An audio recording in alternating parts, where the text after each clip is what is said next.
Sebelumnya, assalamualaikum warahmatullahi wabarakatuh. Di sini saya coba menjelaskan tentang materi pragmatik yang kami dapat. Materi di sini ada beberapa materi. Materi pertama yakni tentang hakikat pragmatik. Menurut Tarigan, ia menjelaskan bahwa pragmatik adalah telaah mengenai segala aspek makna yang tidak tercakup dalam teori semantik, atau dengan perkataan lain, memperbincangkan segala aspek makna ucapan yang tidak dapat dijelaskan secara tuntas oleh referensi langsung kepada kondisi-kondisi kebenaran kalimat yang diucapkan. Yang kedua itu deeksis dan jarak. Deeksis berasal dari bahasa Yunani, yakni diektikos, yang berarti hal penunjang secara langsung. Sebuah kata dikatakan bersifat deeksis apabila referennya berpindah-pindah atau berganti-ganti tergantung pada saat dan tempat dituturkannya kata tersebut. Jadi deeksis adalah ungkapan penunjukan yang digunakan untuk menunjuk suatu sesuai konteks. Kemudian ini jenis-jenis deeksis. Jenis-jenis deeksis ini dia terbagi atas 3 jenis. Yang pertama itu personal, yang kedua itu spasial, dan yang ketiga itu temporal. Persona yaitu ungkapan penunjuk untuk kata ganti orang seperti saya, kamu, dan dia. Dan spasial yaitu ungkapan penunjuk untuk menunjukkan tempat seperti di sini, di sana. Yang ketiga temporal. Temporal yaitu ungkapan penunjuk yang menunjukkan waktu seperti sekarang, kemudian, dulu. Selanjut materi yang ketiga ini referensi dan interferensi. Dalam Kamus Besar Bahasa Indonesia atau KBBI, referensi adalah sumber acuan, rujukan, atau petunjuk. Mungkin paling tepat jika kita menganggap referensi pengakuan sebagai sebuah tindakan ketika penutur atau penulis menggunakan bentuk-bentuk yang memungkinkan pendengar atau pembaca mengidentifikasikan sesuatu, sedangkan interferensi adalah simpulan atau yang dapat disimpulkan. Referensi merupakan tindakan di mana seorang penutur atau penulis menggunakan bentuk linguistik untuk memungkinkan seseorang, pendengar atau pembaca mengenali sesuatu.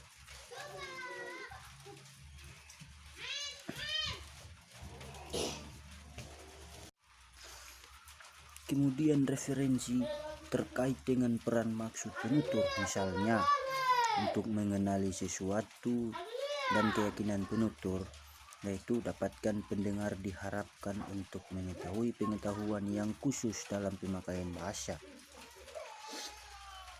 Karena tidak ada hubungan langsung antara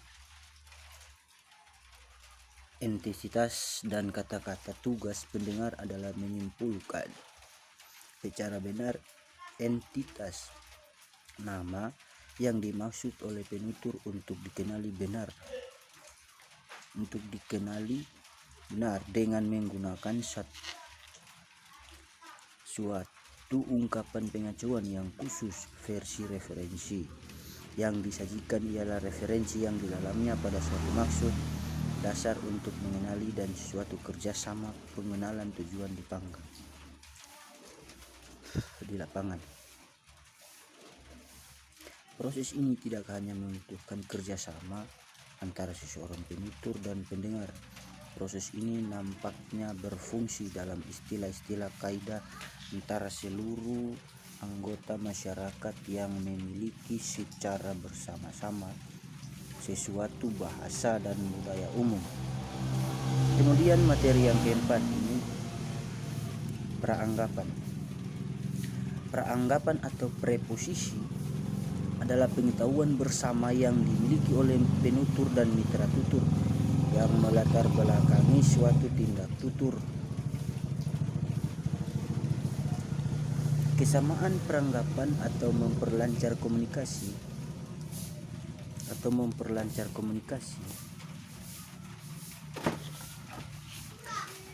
sedangkan perbedaan peranggapan dengan menghambat komunikasi sebagai contoh. Kemudian materi yang keempat ini peranggapan. Peranggapan atau preposisi adalah pengetahuan bersama yang dimiliki oleh mitra tutur dan oleh penutur dan mitra tutur yang melatar belakangi suatu tindak tutur. Kesamaan peranggapan akan memperlancar komunikasi, sedangkan perbedaan peranggapan akan menghambat komunikasi.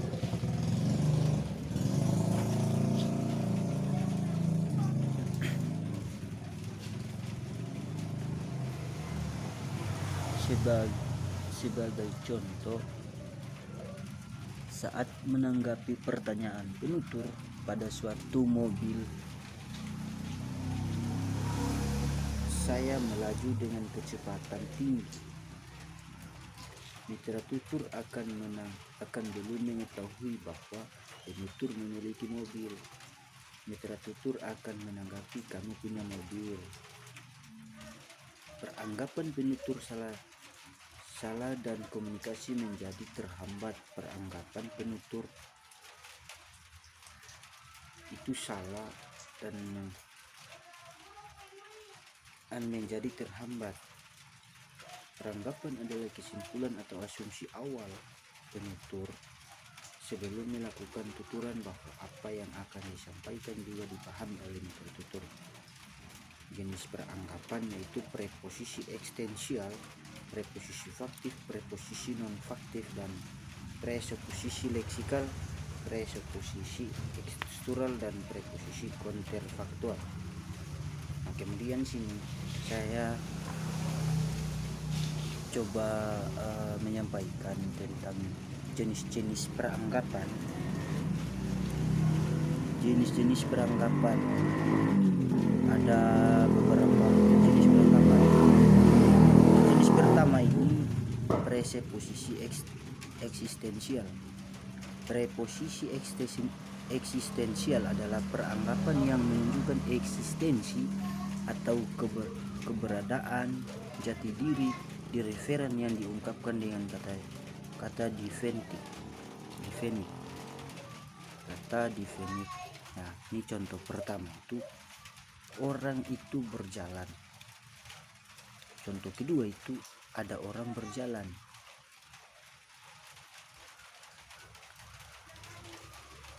Kemudian jenis yang ketiga ini presuposisi faktif. Presuposisi faktif adalah ini peranggapan di mana informasi yang diperanggapkan mengikuti kata kerja dapat dianggap sebagai suatu kenyataan. Contoh yang pertama misalnya, dia tidak menyadari bahwa ia sakit. Yang kedua ini, dia sakit.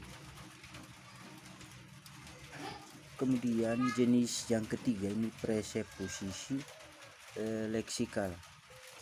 Presuposisi leksikal dipahami sebagai bentuk peranggapan di mana makna yang dinyatakan secara konvensional ditafsirkan dengan peranggapan bahwa suatu makna lain yang tidak dinyatakan dipahami. Contoh, dia berhenti merokok. Contoh kedua, dulu dia biasa merokok. Kemudian ini jenis-jenis yang keempat itu preseposisi non-faktif.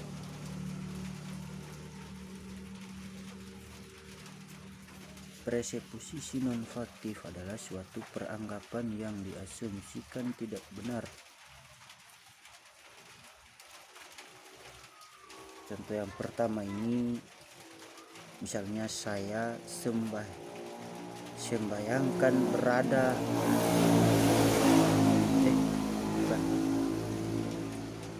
contoh yang pertama ini, misalnya saya membayangkan berada di Hawaii. Contoh yang kedua ini, saya tidak berada di Hawaii. Kemudian jenis yang kelima ini preseposisi struktural.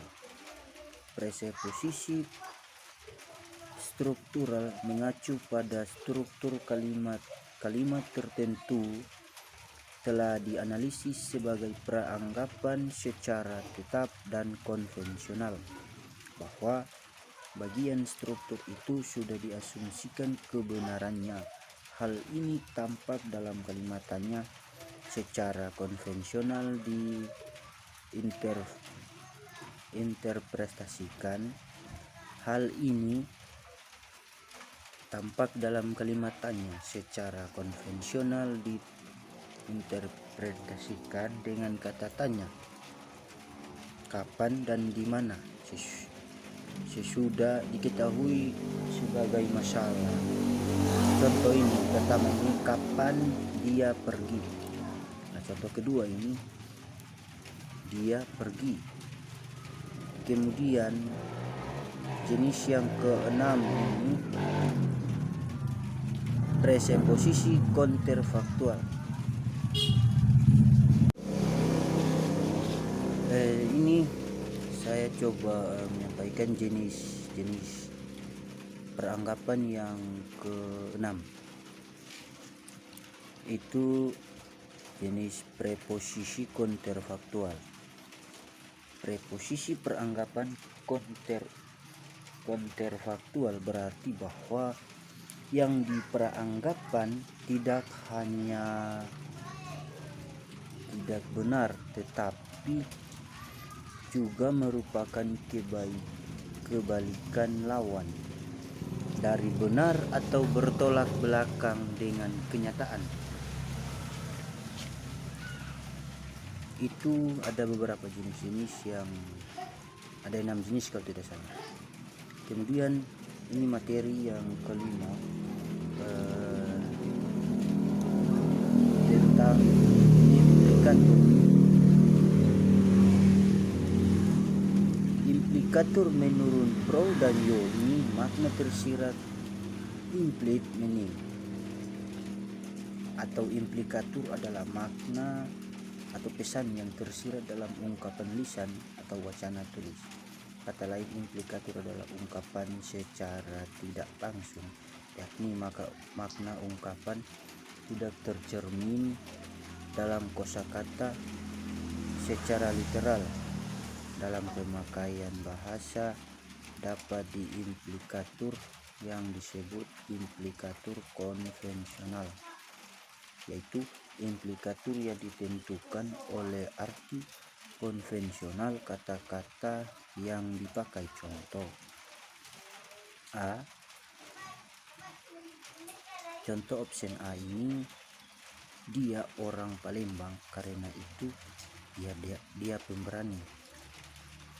Pada contoh A ini tersebut, penutur tidak secara langsung menyatakan bahwa suatu ciri atau pemberani disebabkan oleh ciri lain, jadi orang Palembang. Tetapi bentuk ungkapan yang dipakai secara konvensional berimplikasi bahwa hubungan seperti itu ada kalau individu itu dimaksud orang Palembang dan tidak pemberani. Implikaturnya yang keliru, tetapi ujaran tidak salah. Dari penuturan di atas ini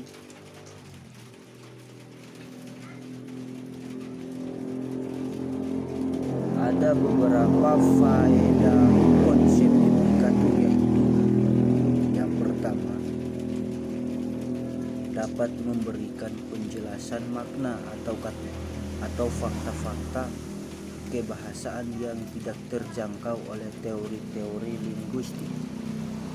Yang kedua, dapat memberikan penjelasan yang tegas tentang perbedaan lahirnya dari yang dimaksud si pemakai bahasa. Yang ketiga, dapat memberikan pemberian semantik yang sederhana tentang hubungan klausa yang dihubungkan dengan kata penghubung yang sama. Kemudian yang keempat, dapat memberikan berbagai fakta yang secara lahirnya kelihatan tidak berkaitan, malah berlawanan, seperti metafora. Yang terakhir ini materi tentang prinsip-prinsip kerjasama. Prinsip kerjasama lebih menekankan pada penggunaan segala ujaran yang sesuai dengan tujuan percakapan yang telah disepakati atau sesuai arah percakapan yang diikuti. Prinsip kerjasama seringkali diartikan sebagai panduan umum yang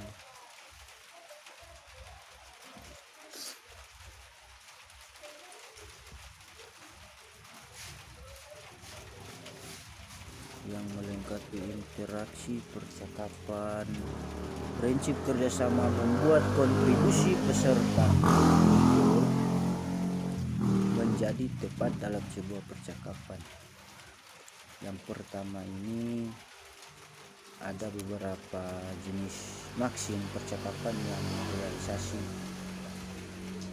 Yang pertama, maksim kuantitas, yaitu bahwa ujaran yang wajar dalam komunikasi ialah yang menggunakan hal-hal yang secukupnya, tidak berlebihan dan tidak kurang untuk menyampaikan informasi. Maksim kedua ini maksim kualitas, yaitu apa yang diungkapkan itu benar. Dan yang ketiga, maksim kualitas, yaitu apa yang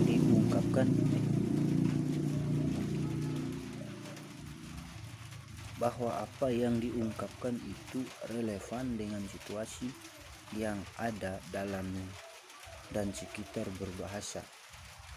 Kemudian yang keempat ini maksim cara, bahwa apa yang diungkapkan ini adalah cukup jelas dan tidak berwi makna. Secara singkat, seorang penutur harus menyampaikan informasi kepada orang lain dengan berdukung oleh data atau prinsip kualitas sesuai dengan apa yang diperlukan, itu tidak lebih dan tidak kurang. Prinsip kuantitas berkaitan dengan ini tentang prinsip kuantitas ini berkaitan dengan yang sedang dibicarakan dengan mitra tutur, prinsip relevansi, dan yang terakhir adalah prinsip cara. Artinya, ketika berkomunikasi dengan orang lain, di samping harus ada masalah yang dibicarakan, harus memperhatikan cara penyampaian. Kadang ketika seorang berkomunikasi, sebenarnya pokok mungkin itu saja.